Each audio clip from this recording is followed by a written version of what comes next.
యేసుక్రీస్తు పరిశుద్ధమైన నామంలో ఏర్పాటు చేయబడిన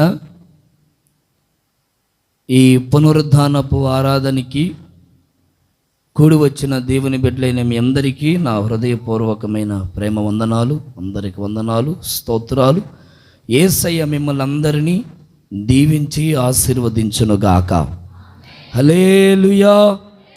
చేతులెత్తి, రెండు చేతులు పైకెత్తి గట్టిగా చెప్దాం, హల్లెలూయా, హల్లెలూయా.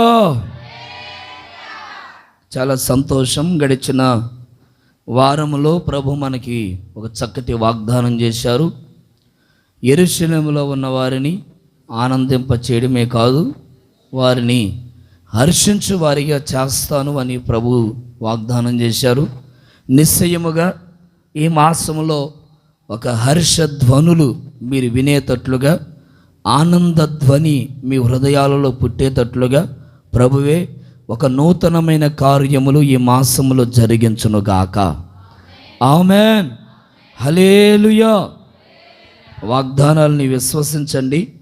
విశ్వసించిన వారి జీవితంలో ఖచ్చితంగా దేవుని ఆ వాగ్దానాలు నెరవేర్పులోకి తీసుకుని వచ్చునుగాక. బైబిల్లో నుంచి మరొక మాటని ఈ ఆరాధనలో మనం ధ్యానం చేసుకుందాం. దయచేసి బైబిల్ ఉన్న వారందరూ మీ బైబిల్ తెరచి అపోస్తుడైన పౌలు ఫిలోమోనుకు రాసిన పత్రిక 1వ అధ్యాయం 20వ వాక్యాన్ని ఒకసారి చదవగా మనందరం విందాం. ప్రభువునందు నీ వలన నాకు ఆనందమును కలుగనిమ్ము, దేవునికి మహిమ కలుగునుగాక. హల్లెలూయా. అపోస్తుడైనటువంటి పౌలు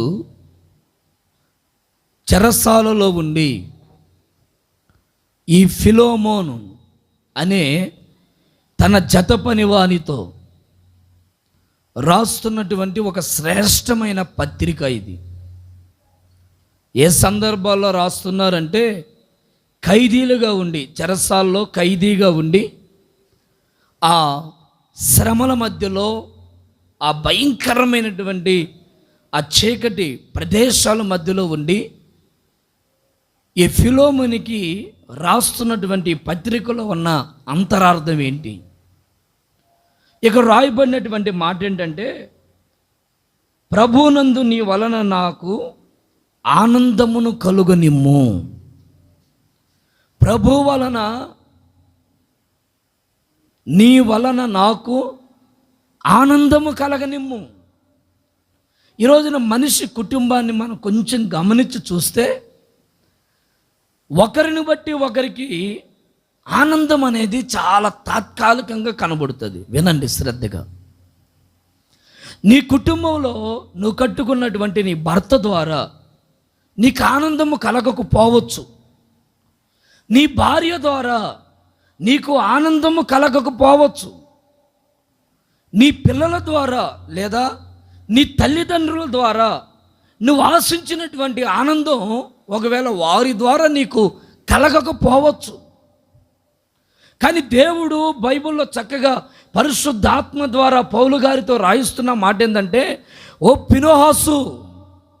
ఫిలోమోను, ఇదిగో నీ వలన నాకు ఆనందాన్ని కలిగేటట్లు చెయ్యి. అంటే ఈ రోజున దేవుడు కోరుకుంటుంది ఏంటయ్యా అంటే, సంఘాలలో ఒక వ్యక్తి ద్వారా మరొక వ్యక్తికి ఆనందము కలగాలి. స్తోత్రం చెప్పండి. సంతోషము కలగాలి, దుఃఖము కలగకూడదు. నీ ద్వారా నీ భార్యకి దుఃఖం రాకూడదు.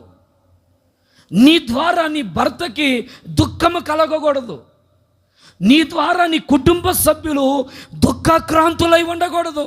బైబిల్ అంటుంది, మన ద్వారా ఇతరులు ఆనందపడేటట్లుగా మన భక్తి కడవరి దినాలలో మార్చబడునుగాక. ఆమేన్. ఇక్కడ చూడండి, బంధకాలలో ఉండి, సమస్యల మధ్యలో ఉండి, చెరసాల మధ్యలో ఉన్నటువంటి ఈ పౌలు ఎవరి గురించి మాటలన్నీ ఫిలోమోనుకి చెప్తున్నాడంటే, అక్కడ ఒనేసిము అనే ఒక వ్యక్తి అక్కడ మనకు కనబడుతాడు. ఈ వ్యక్తి ఎవరు అంటే, ఒకప్పుడు మాట వినని వ్యక్తి, ఒకప్పుడు నీకు దుఃఖాన్ని పుట్టించిన వాడు, నీకు నెమ్మది లేకుండా చేసిన వాడు, తిరుగుబాటు చేసిన వాడు. నువ్వు ఒక మాట చెప్తే ఇంకొక మాట చేయడం, నువ్వు ఒక పని చెప్తే ఇంకొక పని చేయడం, అంటే వ్యతిరేకంగా బతుకుతూ ఉంటారు కుటుంబాల్లో. చూడండి, కావాలంటే మీరు కూడా నీ పిల్లలకు నువ్వు ఒకటి చెప్తే వాళ్ళు ఒకటి చేస్తూ ఉంటారు. ఇదిగో నాయన రే ఇలా ఉండరా బాబు అంటే వాడు అలా ఉండడు, దానికి భిన్నంగా వ్యతిరేకంగా ఉంటాడు. సంఘాల్లో కూడా గమనించండి, సంఘాల్లో సేవకుడు ఒక మాట చెప్తుంటే సంఘము భిన్నముగా ఉంటారు.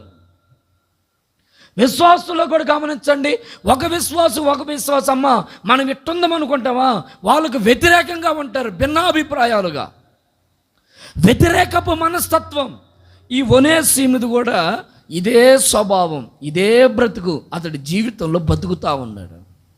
అతని ద్వారా అపోస్తుడైన పౌలు ఏనాడు సంతోషపడిన వాడు కాదు, ఏనాడు ఆనందించిన వాడు కాదు. పౌలే కాదు, అతనితో ఉన్నటువంటి చాలామంది అక్కడ ఆ భక్తులు ఉన్నారు.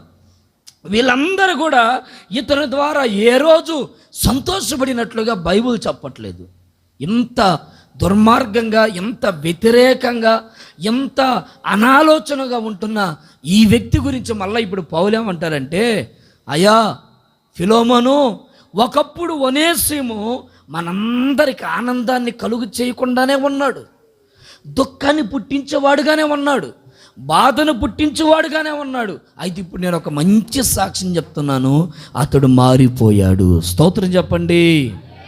నీ కుటుంబంలో కూడా నీ మాట వినకుండా నీకు పెడచొవ్వునుగా ఉంటూ నీకు దుఃఖాన్ని పుట్టిస్తూ, అయ్యో ఇది నా కర్మ, ఏంటో నాకు ఈ బాధ, నా కుమార్తె ద్వారా, నా కుమారుని ద్వారా, నా భర్త ద్వారా, నా భార్య ద్వారా, నా తల్లిదండ్రుల ద్వారా, నా కుటుంబం ద్వారా, నా సంఘస్థుల ద్వారా, నా ప్రాంత బిడ్డల ద్వారా ఒకవేళ నువ్వు దుఃఖముతో నడుస్తున్నావేమో, ప్రభు అంటున్నారు యేసు నామములో వాళ్ళందరినీ దేవుడు మార్చివేయునుగాక, వారి ద్వారా దేవుడు మరలా నీకు ఆనందమును పుట్టించునుగాక, వారి ద్వారా దేవుడు మరలా నీకు నూతనమైన సంతోషాన్ని పుట్టించునుగాక, వారి ద్వారా నీ కుటుంబంలో మరలా పూర్వపు వైభవము తీసుకొనొచ్చునుగాక. హల్లెలూయా. ఒకప్పుడు వారి ద్వారా దుఃఖము, బాధ, హింసలు, నానా రకాలైన బంధకాలు. ఇప్పుడు పౌలు అంటారు, ఓ ఫిలోమోన్, ఒకప్పుడు ఆయన అట్టున్నాడు. ఆ మాట చదవండి, 11వ వచనం. అతడు మునుపెట్టున్నాడు, నీకు ఎలాగున్నాడు, ప్రయోజనం లేనివాడుగా ఉన్నాడు. అంటే నిష్ప్రయోజనం, అంటే పనికిరానివాడు. నీ కుటుంబంలో నీ భర్త నిన్నటి వరకు పనికిరానివాడుగా ఉన్నాడా? నీ కుటుంబంలో నీ భార్య నిన్నటి వరకు పనికిరాని వ్యక్తిగా కనబడుతుందా? నీ కుటుంబంలో నీ పిల్లలు నిన్నటి వరకు పనికిరాని వారుగా నీ కుటుంబంలో కనబడుతున్నారా? నీ కుటుంబంలో నీ తల్లిదండ్రులు నిన్నటి వరకు వాళ్ళు పనికిరాని వారుగా, వీళ్ళ వల్ల నాకు ఏమీ కావట్లేదు, వీరి వల్ల నాకు ఏ పని జరగట్లేదు, వీళ్ళ వల్ల నాకు దుఃఖమే తప్ప సంతోషం లేదని నిన్నటి వరకు అలా ఉందేమో. ప్రభు అంటారు, ఈ మాసంలో ఈ రోజు నుంచి వారి వలన మరలా నీకు ప్రయోజనమే కలుగునుగాక. ఆమేన్. విశ్వసించండి, ఈ మాటలను విశ్వసించండి. నిన్నటి వరకు వారి వల్ల నీకు దుఃఖం, బాధ, ఇతడు కుటుంబంలో ఒక భారం అయిపోయాడు, ఏదో ఇంట్లో గింజలున్నాయి తినటానికే తప్ప ఇతని వల్ల కుటుంబంలో ఏమీ వరగట్లేదు అని నువ్వు అనుకుంటున్నావేమో, అది నిన్నటి వరకు. కానీ ఈ రోజు నుంచి ప్రభు అంటారు, వారి వలన మరలా నీకు ప్రయోజనమే కలుగునుగాక, వారి వలన నీకు సంతోషమే కలుగునుగాక, వారి వలన మరలా నువ్వు ఏ విషయం బట్టి దుఃఖపడ్డావో ఇక ఆ దుఃఖమంతా కనుమరుగైపోయేటట్లు నా యేసయ్య వారి ద్వారా నీ కుటుంబంలో గొప్ప ఆనందమును నీ కుటుంబంలో కలుగు చేయునుగాక. ఆమేన్. హల్లెలూయా. విశ్వసించండి, బైబిల్లో కొన్ని వాక్యాలను విశ్వసించండి. యెఫ్తా తన కుమార్తె విషయమై దుఃఖాక్రాంతుడిగా మార్చబడ్డాడని బైబుల్ చెప్తుంది. న్యాయాధిపతుల పుస్తకంలో ఈ యెఫ్తా చరిత్ర గురించి రాయబడింది. అతడు యుద్ధానికి వెళ్ళి తిరిగి సంతోషముతో జయ సంకేతనలతో అతను ఊరేగించుకుంటూ ఇంటికి తీసుకొని వస్తే ఆ ఇంట్లో నుండి తన కుమార్తె, నా తండ్రికి నేను జయం పలకాలని అడుగు వేస్తే ఆ కుమార్తెను బట్టి తండ్రి అట్ట కుప్పగూలిపోయాడు, కృంగిపోయాడు. ఏమండి ఇంకా చదవండి అక్కడ. న్యాయాధిపతుల పుస్తకం 11వ అధ్యాయం 35వ వచనం. కాబట్టి అతడు ఆమెను చూచి తన బట్టలు చింపుకొని, అయ్యో నా కుమారి, బహుగా కృంగ చేసితివే. ఏం చేశారట? తల్లడింపులు చేస్తున్నారు కుటుంబాల్లో. మనం ఒక ముద్ద పెట్టకపోయినా పర్వాలేదు, నీ కుటుంబాన్ని నీవు కృంగదీసేటట్లు సమాజంలో చేయకూడదు. నువ్వేదో కష్టపడి సంపాదించి 4 రాళ్ళు వెనకేసి నీ కుటుంబాన్ని నువ్వే పెద్ద భారముగా నడిపించాలని నీ కుటుంబంలో ఉంటున్న వ్యక్తులు కోరుకోరు. వాళ్ళు కోరుకునే కోరిక ఏంటంటే మనం సమాజంలో నవ్వులు పాలు కాకుండా, తలదించుకునేటట్లు కాకుండా, దుఃఖముతో కృంగిపోయేటట్లుగా ఉండకుండా, దయచేసి మన ద్వారా మన కుటుంబానికి ఆ ఒక్క మేలు జరిగితే చాలు. ఆమేన్ చెప్పండి. మన ద్వారా మన కుటుంబంలో గొప్ప గొప్ప మేలులు జరగాల్సిన పని లేదు. వింటున్నారు నేను చెప్పే మాటలు? గొప్ప గొప్ప మేలులు జరగాల్సిన పని లేదు. నీ ద్వారా నీ సేవకుడు లేదా నీ కుటుంబంలో ఉంటున్న నీ సభ్యులు దుఃఖపడకుండా ఉంటే చాలు. అదే నువ్వు చేసే 100 కోట్లు, నువ్వు ఇచ్చే విలువ ఇంకంతే. ఈ ప్రాంతంలో యేసుప్రభు నమ్ముకున్నావు, బైబిల్ పట్టుకొని తిరుగుతున్నావు, నేను దేవుని పెట్టిన అయ్యని మందిరానికి వస్తున్నావు. అన్య జనులు మనల్ని చూసి ఇది మందిరానికి పోతుంది, ఈడు మందిరానికి పోతుండు, తన బతుకును మార్చుకోకుండా, తన జీవితం మార్చుకోకుండా, ఎందుకే మీరు మందిరాలకు పోయి యేసయ్య పరువు తీస్తున్నారు, ఆయన పరిశుద్ధుడని మేము వింటున్నాం, కానీ నీ జీవితం ఎందుకు ఇట్టా ఉంది అని అన్యజనులు అన్నారనుకోండి, ఇంకంతకంటే నిందే ఉంటుంది. ఇంకంతకంటే ఇక మన జీవితాల్లో ఇక నువ్వు ప్రతి వారం వచ్చిపోతున్నా ఏం తృప్తి ఉంటుంది సేవకుడికి? దేవుని నామానికి ఏం మహిమ ఉంటుంది? దేవుని నామ మహిమ కొరకు ఏమండి మనం బైబిల్ పట్టుకుని తిరుగుతున్నప్పుడు దేవుని నామానికి ఎలా మహిమ కలుగుతుంది? ఏ విషయంలో కలగదు. ఏ విషయంలో దేవునికి మహిమ రాదండి. దేనికంటే మనము సమాజంలో తలదించుకునేటట్లుగా మన ప్రవర్తన కనబడుతుంటే అన్యులు చూసి మనల్ని ఎగతాళి చేస్తూ ఉన్నప్పుడు అప్పుడు నీ ద్వారా నీ సేవకుడు ఎలా సంతోషపడతాడు, నీ తండ్రి ఎలా సంతోషపడతాడు, నీ సంఘములో ఉంటున్న బిడ్డలు ఎలా సంతోషపడతారు? ఒకప్పుడు ఒనేసిము ఇలాంటి నీచమైన బ్రతికిన వాడే. నేనేదో పుట్టిన వెంటనే నేను పెద్ద పరిశుద్ధునని ఈ మాటలు నేను పలకట్లేదు. నేను దుర్భాషలాడిన వాడిని, నేనే నీచమైన బ్రతికిన వాడిని, నేను శరీర సంబంధమైనటువంటి పాప ఊబిలో పుట్టి పెరిగిన వాడినే. కానీ బైబిల్ అంటుంది ఒకప్పుడు ఒనేసిము వేరు, ఇప్పుడు ఒనేసిము వల్ల మనకి మేలే కలుగుతుంది. గట్టిగా చప్పలు కొడుతూ దేవుని మహిమపరుద్దాం. గట్టిగా గట్టిగా గట్టిగా హల్లెలూయా. కానీ ఇది తీరని దుఃఖం యెఫ్తాకి మాత్రం తీరని దుఃఖం. నీ కుటుంబంలో నువ్వు మారనంత కాలం నీ కుటుంబం అంతా అది దుఃఖ సావరంలో తీరని దుఃఖంలో ఉంటుందని నువ్వు మర్చిపోవద్దు. రాసి పెట్టుకో నీ గుండెల మీద ఈ మాటని. నీ జీవితాన్ని నువ్వు సరిగా చేసుకున్నంత వరకు నువ్వు ఎంతగా నీ కుటుంబంలో ఎంత కష్టపడ్డా, ఎంత డబ్బు తెచ్చి ఇంట్లో పోస్తున్నా ఏం ప్రయోజనం ఉండదండి. దానివల్ల ఏం ప్రయోజనం, ఏం సంతోషం కలుగుతుంది? నలుగురిలో తలదించుకునేటట్లుగా మన ప్రవర్తన మారితే, నలుగురిలో మనము 10 మందికి కనబడుతున్నప్పుడు ఇతన ఈ కుటుంబమా మంచి కుటుంబంరా, మంచిగా బతుకుతున్నారా, ఈ కుటుంబం మంచి సాక్షిగా ఉందరా, ఇదిగో ఈ బిడ్డల పర్వాలేదు, ఒకరు జోలి వెళ్ళరు, వాళ్ళేందో వాళ్ళ కుటుంబం ఏంటో, వాళ్ళ తిండేందో, వాళ్ళ ఇంట్లో తప్ప బయటికి కనబడరు అని ఒక పేరు, ఒక నినాదముని ఇంట్లో వినబడుతున్నప్పుడు ఇంకొక పక్క నుండి అపస్వరాలు, అపకీర్తి, అపవిత్రమైనటువంటి మాటలు అదే కుటుంబాన్ని గురించి మాట్లాడుకుంటూ ఉంటే ఆ కుటుంబ వ్యవస్థ తలదించుకునే పరిస్థితులు ఉండదా? ఉంటుంది. ఆ కుటుంబ వ్యవస్థ ఎంత ఆశీర్వాదకరంగా ముందుకెళ్ళాలనుకుంటున్నా 100 మంది 100 రకాలుగా 10 మంది నీ సైడు నీ ప్రవర్తన గురించి తెలిసిన వాళ్ళు, ఆ కుటుంబం మంచి కుటుంబం, ఆ సంఘం మంచి కుటుంబం, ఆ మంచి సంఘం, ఆ సేవకుడు మంచి సేవకుడు అని 100 మంది చెప్పుకుంటున్నారు. మరి ఇంకొక 100 మంది ఏమనుకుంటున్నారంటే, అవునా వాళ్ళ సంఘంలో ఇలాంటి వాళ్ళు ఉన్నారా, వాళ్ళ మందిరం ఇలాంటి వాళ్ళు ఉన్నారా, ఆ కుటుంబం ఇదిగో ఆ చెడోడు ఉన్నాడురా, ఆ చెడబుద్ధి తొందరా, అందుకే వాళ్ళ దేవునికి అవమానం, అందుకే వాళ్ళ కుటుంబంలో ఇదిగో ఆ అమ్మాయి ఏం మేలు కలిగింది, వాళ్ళ భర్తకి ఏం మేలు కలిగింది, వాళ్ళ ఇంట్లో ఆ అమ్మాయికి ఏ కార్యం జరిగింది, ఈ జీవితంలో ఏ కార్యం అని ఇలాంటి విమర్శల వల్ల దేవుని నామం ఏమైపోతుందంటే అవమానపరచబడుతుందని బైబుల్ చెప్తుంది. నేను కాదండి, బైబుల్ చెప్తుంది. నీ కుటుంబంలో నువ్వు ఎలా నడుస్తున్నావు?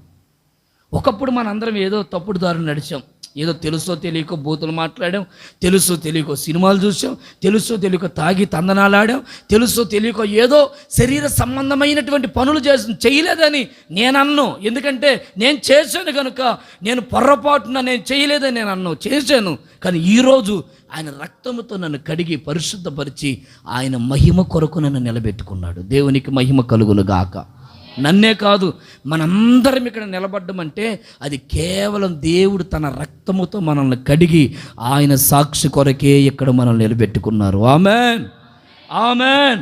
అయితే ఇప్పుడు బైబిల్ ఏమంటుందంటే, ఇలాంటి సాక్ష్యపు సమూహముగా ఉన్న మనలో ఇలాంటి దుర్వార్తలు వినబడకుండా మన కుటుంబంలో మనం జాగ్రత్త పడుదుముగాక. చెప్పండి ఒకసారి గట్టిగా హల్లెలూయా, చెప్పండి గట్టిగా హల్లెలూయా.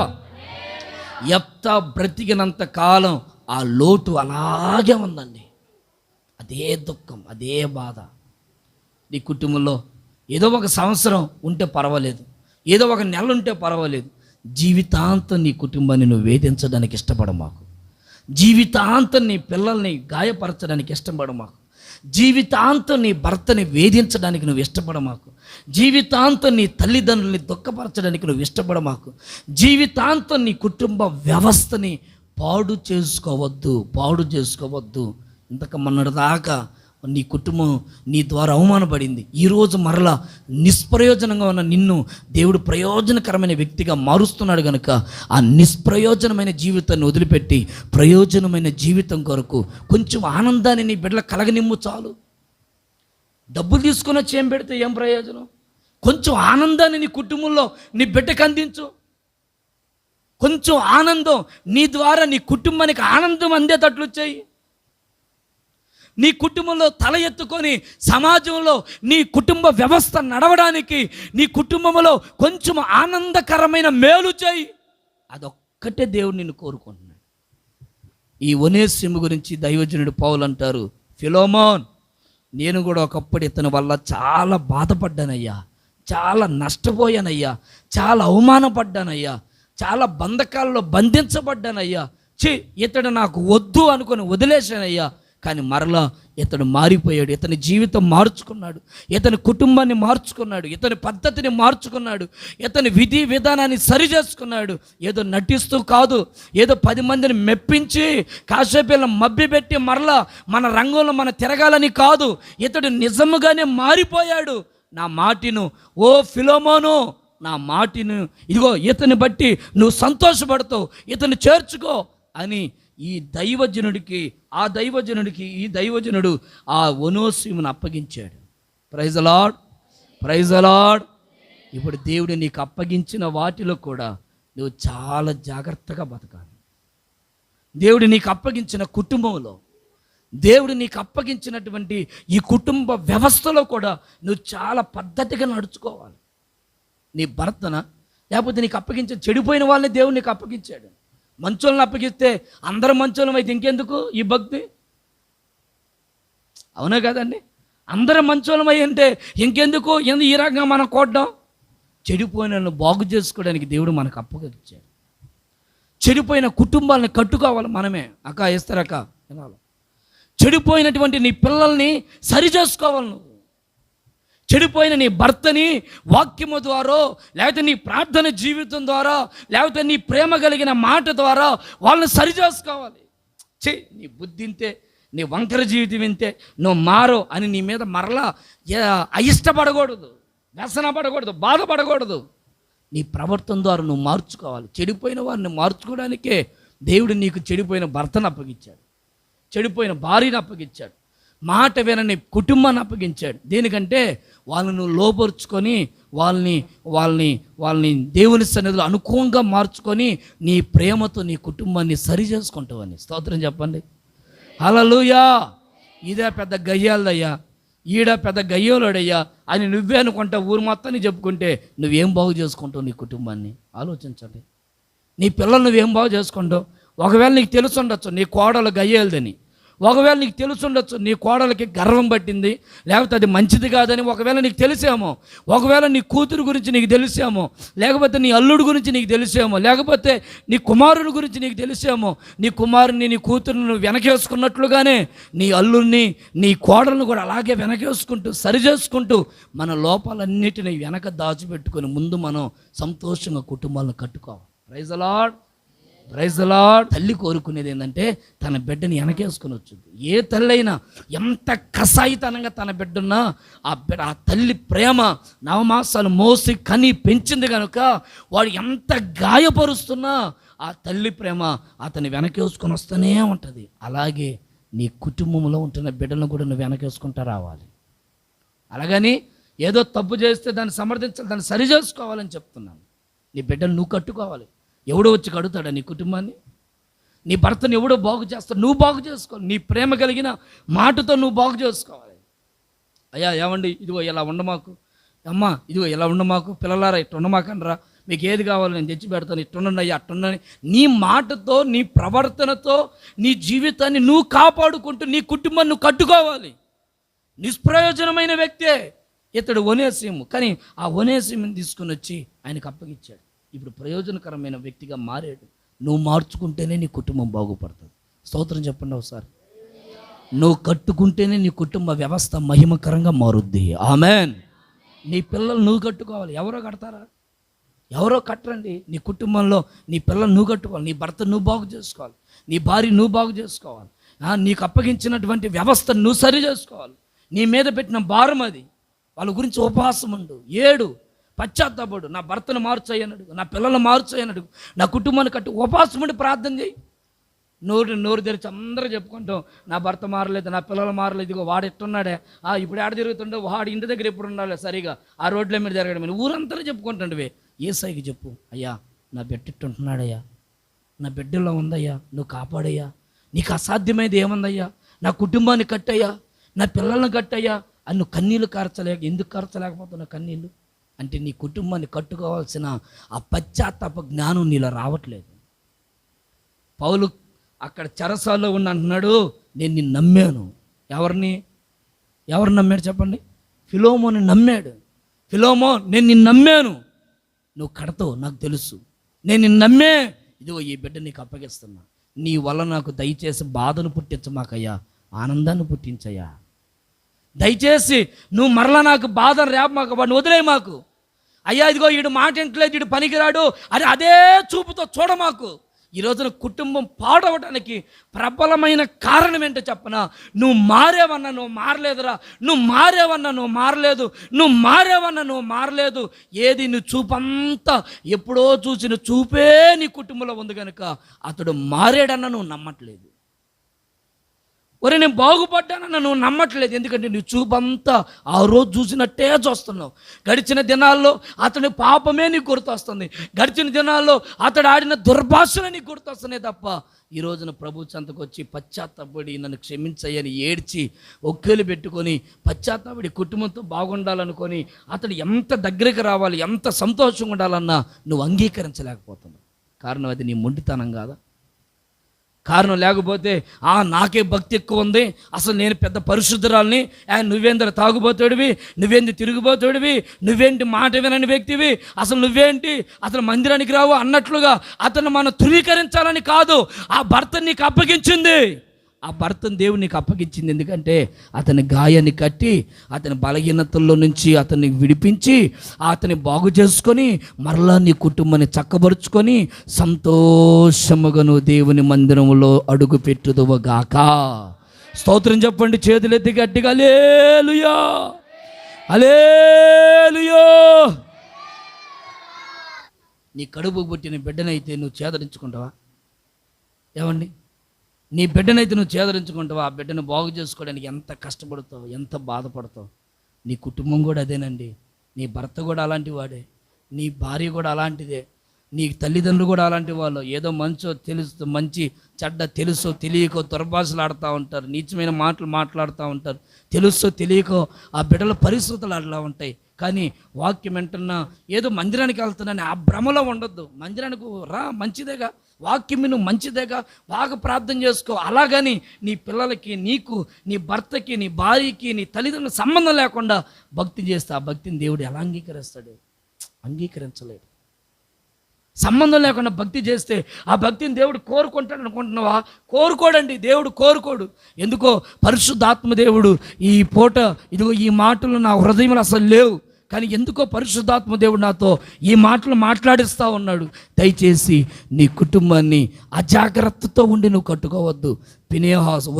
ఒనేసిముని దేవుడు ఇదిగో ఈ ఫిలోమోనుకు అప్పగించినట్లుగా అతడు ప్రయోజనం లేని వ్యక్తి అని నీకు తెలిసిన నీ కుటుంబాన్ని నీ చేతులకు అప్పగించారు. నీ కుటుంబాన్ని బజారు పాలు చేసుకోవద్దు.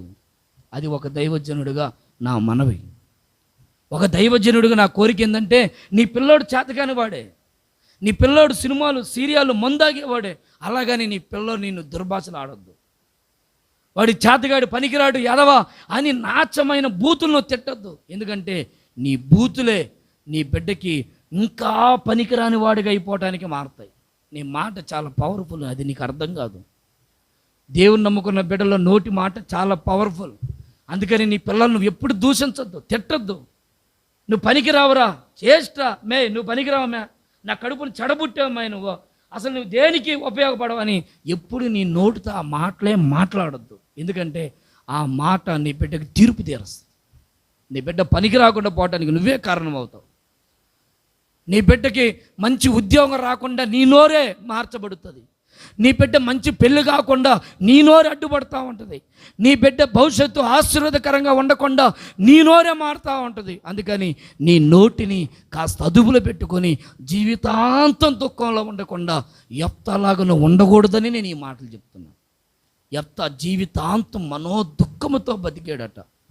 మనోదుఃఖముతో, వేదనతో. ఆ బాధ ఎంత ఉంటుందండి?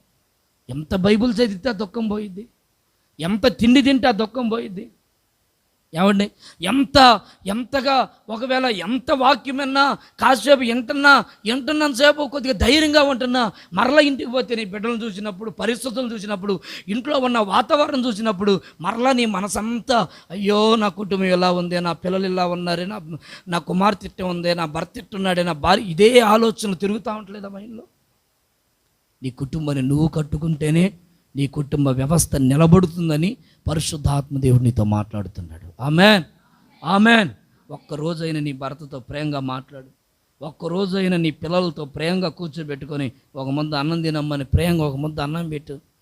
ఏమండి, ఒక్కరోజైనా ప్రేమగా కూర్చోబెట్టుకొని, ఓకే వాళ్ళ స్వభావం అంటే నీకు పడదో, వాళ్ళ చేష్టాలే నీకు నచ్చవు, నేను అంటలేదు, కానీ వాటన్నిటిని మరలా ప్రేమతో సరిచూసుకో. మారుతారేమో, వాళ్ళ జీవితంలో మార్పు వస్తుంది కదా. దేవుడు ఎవరిని ఏ క్షణంలో ఎప్పుడు మారుస్తాడో తెలియదు కదా. మారుతారేమో, మారేదాకా వేచి ఉండు. అపోస్తలుడైన పౌలు సౌలుగా ఉన్నప్పుడు ఎవరైనా అనుకున్నారా సౌలు మారుతాడని? ఎవ్వరు ఊహించుంటారు. ఎందుకంటే క్రైస్తవులంటే హింసించి కత్తి పట్టుకొని చంపేసే అంత నీచుడు. అలాంటి వ్యక్తి మారుతాడని ఎవరు అనుకుంటారు? యెఫ్తా జీవితంలో మనోదుఃఖం, జీవితాంతం కృంగిపోయాడు. జీవితాంతం ఏమైపోయింది? అతని కుటుంబం తల్లడిల్లిపోయాడు, కృంగిపోయాడు. రెండోది ఏమైపోయిందట? తల్లడిల్లిపోయాడు. తల్లడిల్లిపోవడం అంటే అదంత సామాన్యమైన విషయం. ఒక దైవజనుడిగా నేను కోరుకుంటున్నాను, మన కుటుంబ వ్యవస్థల్ని మనమే కాపాడుకోవడానికి మనం ప్రయాసపడుతాము కాక. 1 అధ్యాయం 14వ వచనం, నీకు అప్పగింపబడిన మంచి పదార్థమును మనలో నివసించు పరిశుద్ధాత్మ వలన, చూడండి ఎలా కాపాడుకుంటున్నాడో, ఎంత శ్రేష్టమైన మాట చూడండి. 2 కొరింథీ 11వ అధ్యాయంలో 24 నుంచి ఒకసారి చూడండి. 23 నుంచి చూడండి. చూడండి, క్రీస్తు పరిచారకులై ఉండి ఎలా మాట్లాడుతున్నారట. అసలు ఎంత అద్భుతమైన మాటలో చూడండి. పౌలు అంటారు తిమోతితో, తిమోతి నా విశ్వాసమును కాపాడుకుంటున్నని. తిమోతి రాసిన పత్రికలు అంటే విశ్వాసాన్ని ఎలా కాపాడుకున్నాడు పౌలు?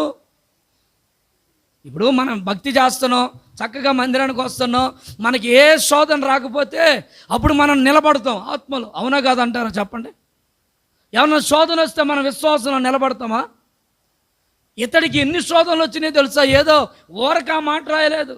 నా కొరకు నీతి కిరీటం ఉంచబడింది, నేను విశ్వాసంలో నేను నిలబడ్డాను, కాపాడుకున్నానంటే ఊరికినే కాపాడుకోలేదు. ఎన్ని శోధనలో ఇక్కడ చూడండి. నేను విశేషముగా నేను ప్రయాసపడి తిని, చూడండి ఆ మాటలు ఒకసారి, మరి అనేక పర్యాయములు చెరసాల్లో ఉన్నాను, అపరిమితిగా దెబ్బలు తిన్నాను, అనేక మారులు ప్రాణాప్రాయాలలో ఉంటిని, యూదుల చేత 5 మారులు 1 తక్కువ 40 దెబ్బలు తింటిని. చూడండి, 3 బెత్తములతో కొట్టబడి తిని. మీరు కూడా చూడొచ్చు కదా ఆ మాటలు, చదవండి లేకపోతే మీరు కూడా. ఒక్కసారి రాళ్లతో కొట్టబడి తిని, పలకండి, 3 ఓడ పగిలి శ్రమపడి తిని, ఒక్క రాత్రింబగలు సముద్రములో గడిపి తిని, అనేక ప్రయాణాలలో నదులలో వలన ఆపదల్లోనూ దొంగలైనా ఆపదల్లోనూ. ఎవరి వల్ల? నోటెడ్, ఈ మాటని మీరు ఒకసారి అండర్లైన్ చేయండి. ఎవరి వలన? నా స్వజనులు. అంటే స్వజనులు అంటే ఎవరు? నీ బంధువుల వలన ఆపదల్లో, అన్యజనుల వల్ల ఆపదలు వచ్చాయి, పట్టణంలో ఉంటున్న బిడ్డల ద్వారా ఆపదలు వచ్చాయి, అరణ్యములో ఉన్నప్పుడు ఆపదలు వచ్చాయి, సముద్రములో ఉన్నప్పుడు ఆపదలు వచ్చాయి, కపట సహోదరుల వలన ఆపదలు వచ్చాయి. ప్రయాసతోనూ కష్టముతోనూ తరచుగా జాగరముతోనూ ఆకలి దప్పులతోనూ ఉపవాసముతోనూ, ఈ మాట చూడండి, చలితోనూ దిగంబరత్వముతోనూ ఉన్నాను. ఇంకా చాలా ఉన్నాయి చెప్పాలంటే, ఇంకా చాలా ఉన్నాయి. ఎన్ని శ్రమలు పడ్డాను అనుకున్నారు? నా కొరకు నీతి కిరీటం ఉంచబడిందంటే, అబ్బా పౌలు గారు ఎన్ని, అసలు వెంటనే నీతి కిరీటం వచ్చేసిందిరా అని చప్పలు కొట్టుకోవడం గారు ఎన్ని శ్రమలు పడ్డాడో చూడండి. ఇక్కడ నీకు నేను చిన్న శ్రమ వస్తే దేవుడు ఉన్నాడంటవా అనే ప్రశ్నలు వచ్చేస్తాయి. నీకు నాకు ఒక చిన్న శోధన వచ్చింది అనుకోండి, వెంటనే అసలు దేవుడు అనేవాడు ఉంటే నాకు ఈ శోధన వస్తుందా అని మనకు తెలియకుండానే మనం భ్రమపడిపోతూ అసలు దేవుడు నాకు ఏ మేలు చేశాడు అని ఒక్కొక్కసారి మనం కృంగిపోతాం. చూడండి, సముద్రంలో వెళ్తుంటే పడవ బద్దలైపోయి సముద్రంలో ఒక రోజంతా రాత్రి పగలున్నాడంట సముద్రంలో. ఏంటంటే సముద్రంలో ఉన్నాడా అన్నట్టుగా ఉంటుంది. ఒకసారి మీరు సముద్రం దాకా ఊరగాడక అనే ఆలోచన ఆడకపోయి నిలబడతాం మనం. ఇంకా సముద్రంలో నీళ్ళలో ఏవండి దిగంబరత్వం, బట్టలు లేకుండా, తినటానికి తిండి లేకుండా, కట్టుకోవడానికి బట్టలు లేకుండా, చలికి వణికిపోతూ. ఏం భక్తి చేశారండి వాళ్ళు, ఏం భక్తి చేశారండి. అంత భక్తి వాళ్ళు చేశారు కనుకనే ఈరోజు వాళ్ళ జీవితాలు కాపాడబడ్డాయి. స్తోత్రం చెప్పండి గట్టిగా. ఏం భక్తి చేయకుండా మనం ఎలా కాపాడబడతామండి అక్క? ఏం భక్తి మనం చేయకుండా మనం ఎలా కాపాడబడతాం మీరు ఆలోచించండి. ఒక చిన్న చలి రాగానే అబ్బా ఎంత చలి పడుతుంది, అసలు దేవుడికి తెలియదా, ఒక చిన్న చలి కొట్టి ఇచ్చగా అంటావు. ఆయనకి తెలియదా చలి వస్తుందని? చలి పంపించిందా ఆయన? కొంచెం చలిలో ఉంటావా ఉండవా అని. ఆ చలిలోనైనా కొంచెం చలి మనకొచ్చే శ్రమలను బట్టి అసలు దేవుడు అనేవాడు ఉంటే నా భర్తను మార్చడా? దేవుడు అనేవాడు ఉంటే నీ భర్త ఇంకా బతికున్నాడు, అందుని బట్టి నువ్వు సంతోషపడాలా. ఆమెను చెప్పండి గట్టిగా.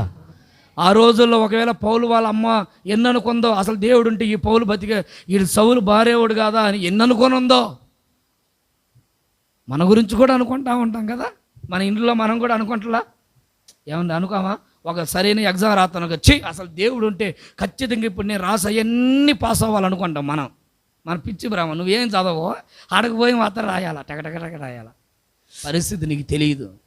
నవ్వించినంతసేపే ఉంటుంది, ఆ నవ్వు మరల వెంటనే కన్నీళ్ళగా మారిపోతాయి. పరిస్థితులు అలా ఉంటాయి. కానీ నీవు జీవించే జీవితంలో ఎన్ని శ్రమలైన దేవుని మనం వదిలిపెట్టకూడదు. Praise the lord, praise the lord. తరచుగా వస్తున్నాయి బాధలు, తరచుగా జాగారములు, తరచుగా కష్టాలు, తరచుగా ఆకలి దప్పులు, తరచుగా ఉపవాసాలు ఉండడం, తరచుగా దిగంబరత్వం, తరచుగా చలి, తరచుగా మీ ఇంట్లో అన్నం లేకపోతే నువ్వు మందిరానికి వస్తావా? ఏం చెప్పరు గట్టిగా? రోజు నీ ఇంట్లో ఉపవాసాలు ఉంటాయంటే ఇంక తినటానికి తిండి లేక అందరూ కడుపు మాల్చుకుంటుంటే, అమ్మా ఈరోజు చర్చికి రావచ్చు అంటే నువ్వు ఏమంటావు పాస్టర్ని? అయ్యా వస్తానన్నా, ఇప్పుడే రెడీ అవుతానని అంటావా? ఏ రమ్మంటావయ్యా? ఏ మొహం పెట్టుకొని వచ్చావు ఇంటికి? ఏ రమ్మంటావు?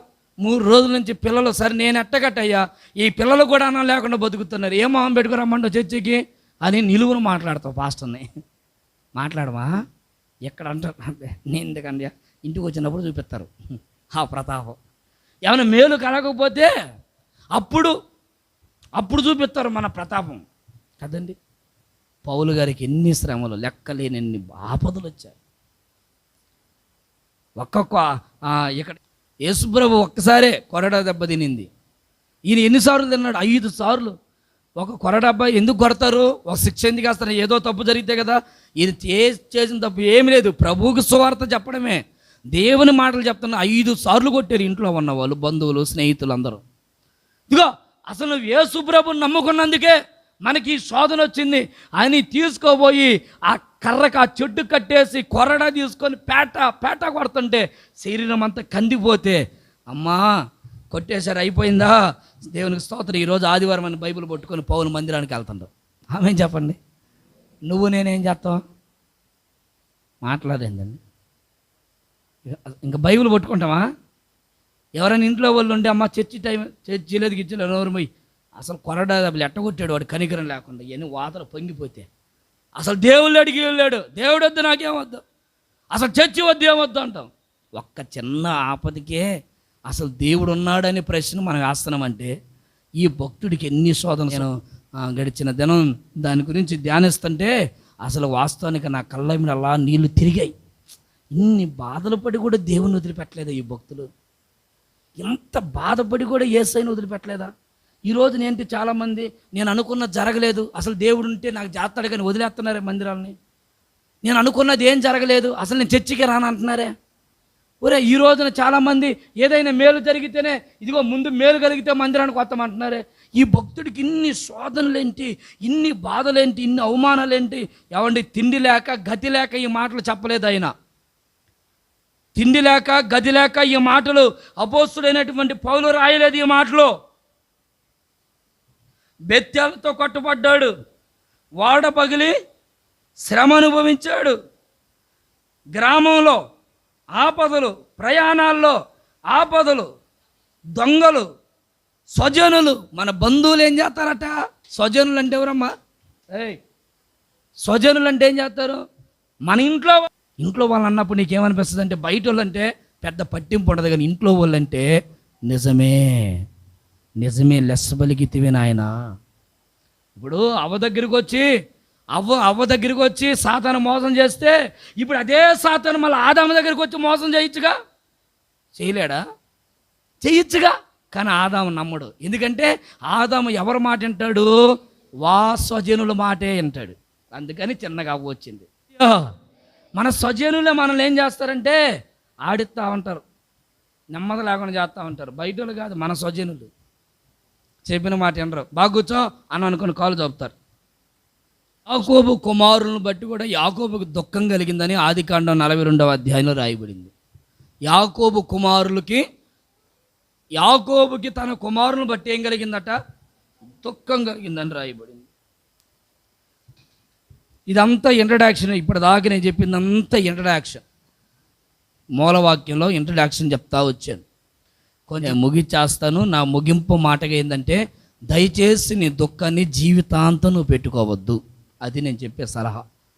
దుఃఖపడుతున్నావా?